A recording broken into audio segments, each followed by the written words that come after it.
Good morning, guys. Laura here from Hedgehog's Homestead. We're going to get it started on our morning chores.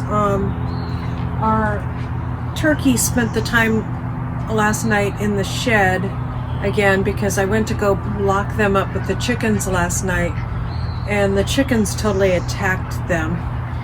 Now, if you saw a couple videos ago, I had a video of my turkeys going at it together because I have two toms, and that's very often the case, is that they'll go at each other. Now, if these turkeys weren't for freezer camp, I would get rid of one, find a new home for it, but they are destined for freezer camp because they're meat turkeys. So I'm giving them the space for the rest of their duration in the shed because as they can fight each other and go at each other and, have their tom relationship where one's got to dominate the other, they still let the turkeys be the boss. I don't know why, but so let's get these guys all out as they're begging me as I stand here. So let's get started on our chores.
Crazy chicken's finally coming out on her own.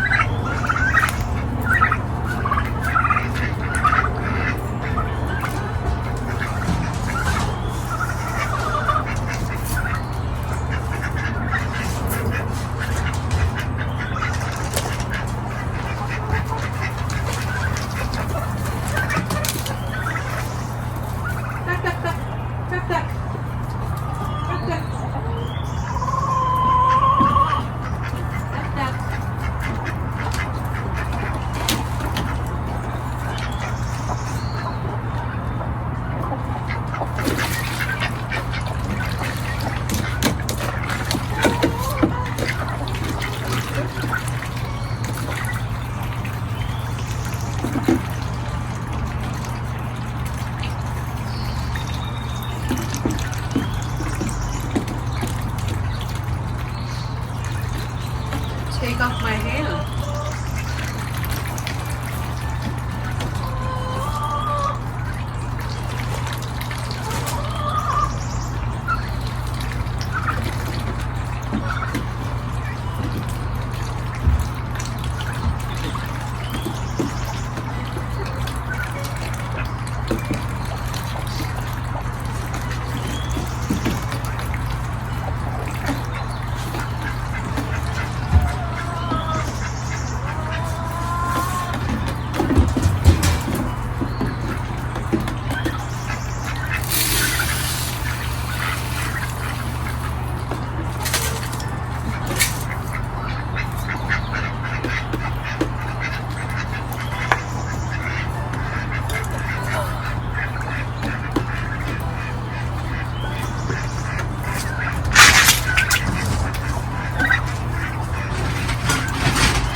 The turkeys are still on grower food, so I'm feeding them over here.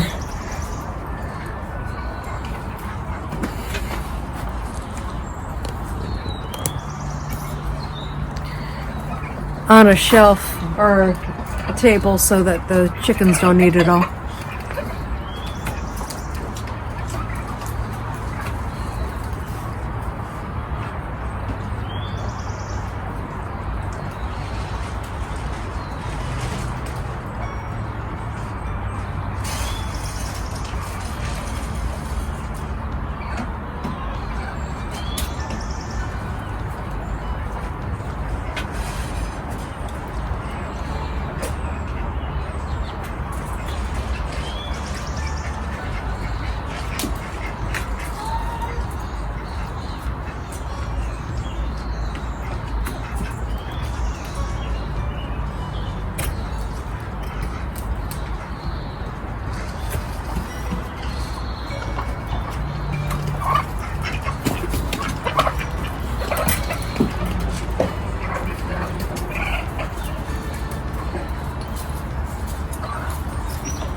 We're on official baby watch with Ethel. So look for those videos coming up soon where we release the new kits, or introduce you to the new kits. If her pregnancy took, I don't know enough about rabbits, to be honest, to know. I did separate her from the other rabbit. She's in this cage here. I don't know if you guys can see her. Because she's black, she's so hard to see. There she is. You can kind of see her now. She's standing by her food. She's like, "Hey lady, where's the hay?" It's also a shaded area, so that doesn't help.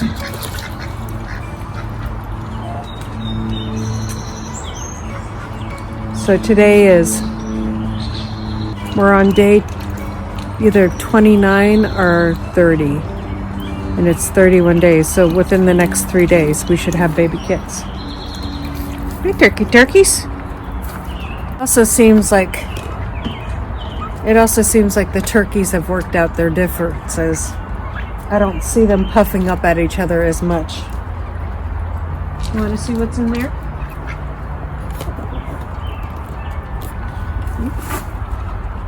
No, you don't want to stick your head in there? Here. Nope.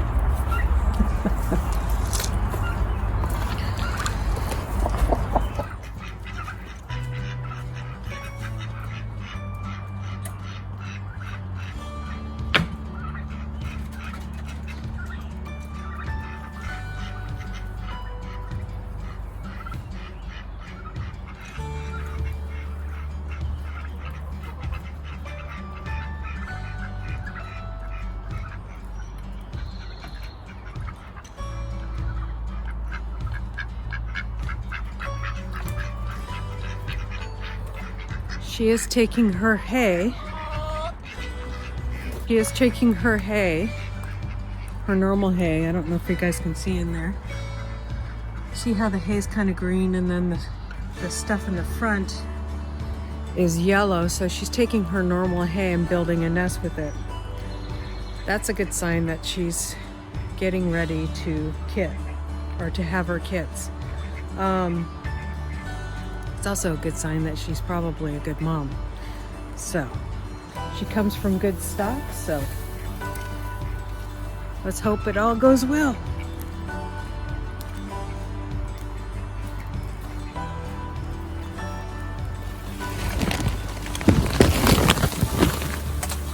Here's our boys.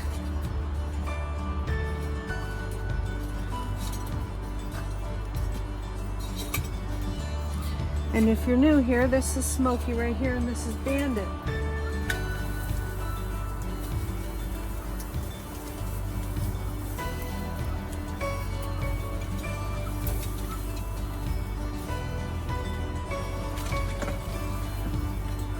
You can see why we call Bandit. Bandit, he's got those two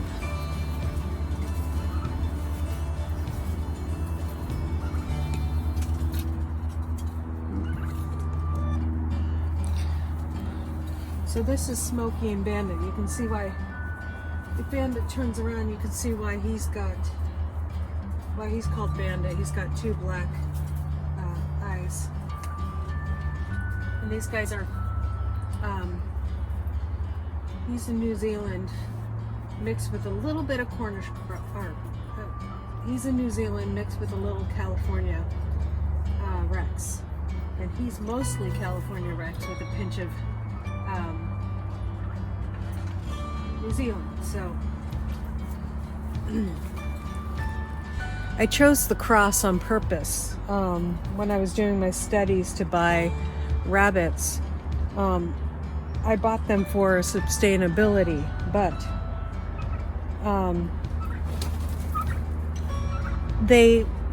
I'm working on them paying for their own feed by giving me kits and selling their baby kits or their baby rabbits pays for a lot of food and water for them. So as I'm keeping them for sustainability, I also have that plus of I can sell their baby kits to pay for their living or their life here while they're being housed for sustainability.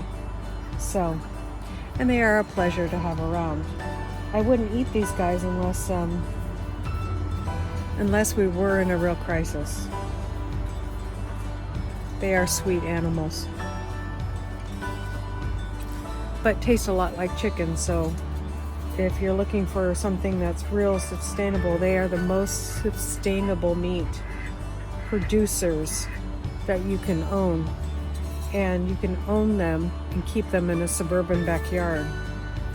There's a lot less rules against rabbits compared to chickens, and I also use them for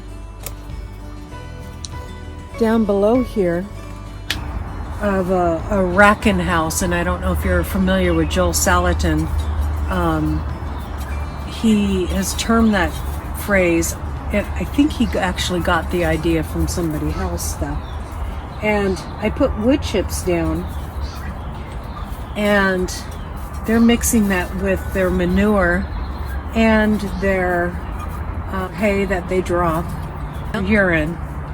But because it's wood chips, it keeps the smell down. So there's the plus. You got your wood chips down, so that keeps the smell down. You got the wood chips also break down because of their urine and the manure, and make a great compost for your garden. And so as soon as I get another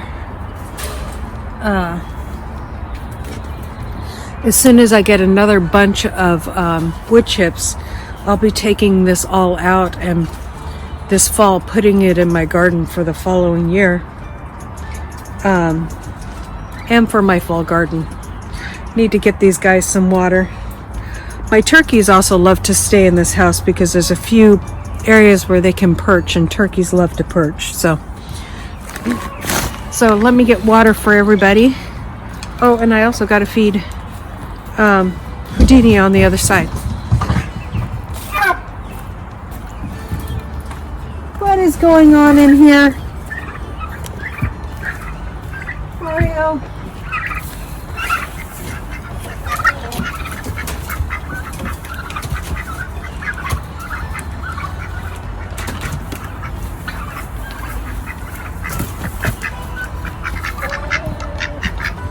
Mario's got so many girlfriends, and they're all the wrong species, right, Mario? Mario's also thinned down quite a bit. I don't know if you guys have ducks, but them chasing their ladies all the time. Especially ladies that realize that they're chickens and he thinks he's a chicken, so it's just a species mix-up. This is one of the reasons why people separate turkeys and chickens. Drakes are relentless in the spring going after this, and I'm hoping it calms down. That's why I haven't separated them. And Mario and Luigi both get separation anxiety when they're away from their chickens. So they get a very nervous, like shaky, twitchy head. And so it's one of those, oh my goodness, what do we do exactly? So if anybody knows, I'm not the expert on fowl. I have been raising them for a while now, but certainly not the expert. So if anybody knows what you guys would do in this situation, please comment below. He's a sweet guy.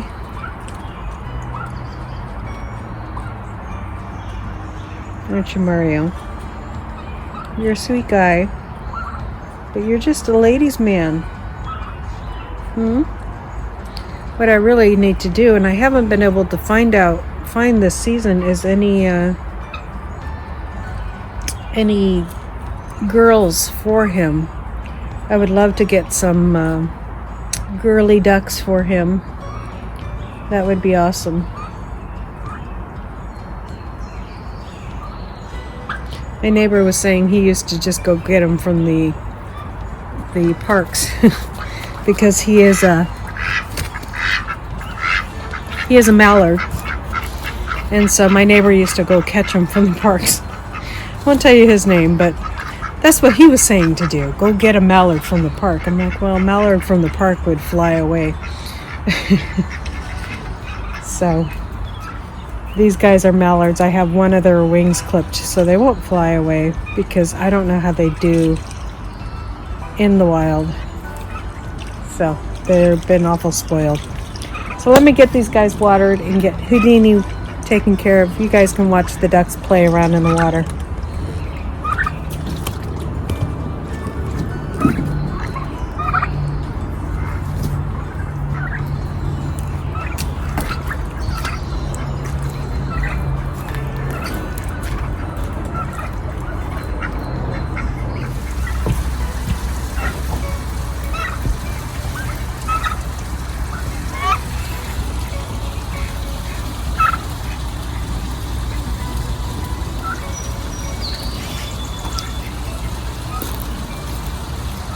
Over there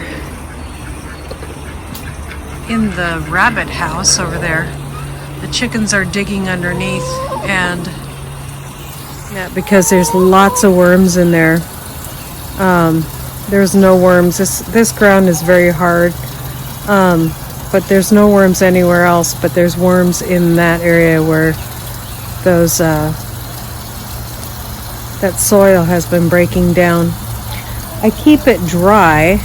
I have that better top on that before, but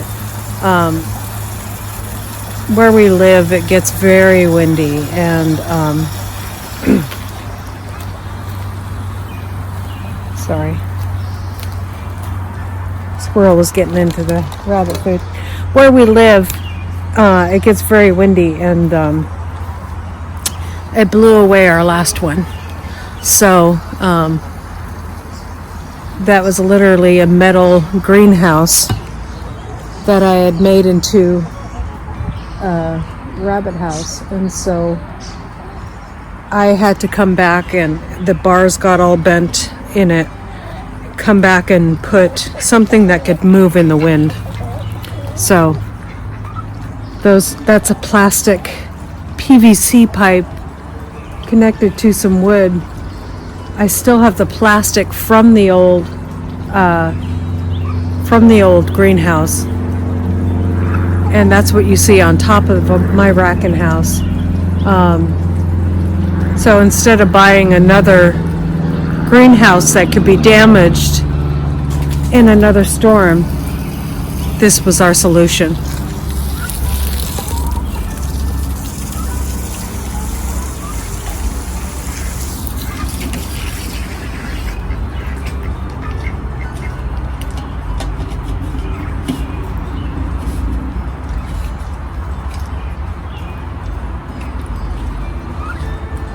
Oh, and if I didn't say, we want a top on it for the rabbits, and we also want a top on it to keep the wood chips dry, because when the wood chips are dry, they absorb the rabbit manure and urine. And urine is what stinks from your rabbits. It's not the manure.